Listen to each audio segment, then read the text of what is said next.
Hello there, I'm Oscar Carmona from Healing Grounds Nursery located in Santa Barbara, California.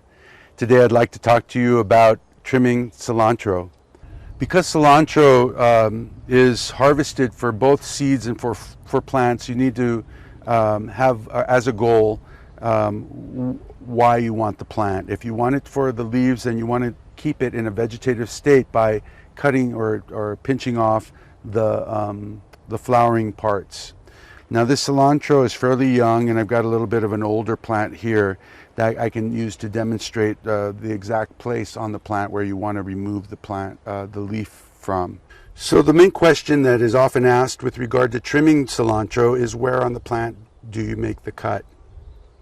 And the best way to describe that for anybody, especially somebody who's new to this, would be to start at the end, at the tip, where you have your leaf, and that's what you ultimately want to end up in your food. I want you to follow that stem, connective stem, back onto the plant, down to a place where you see some smaller new tender growth coming, which would be right about here.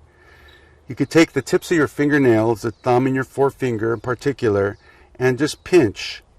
And without pulling, you just pinch and remove the leaf and the branch, the accompanying branch that you want.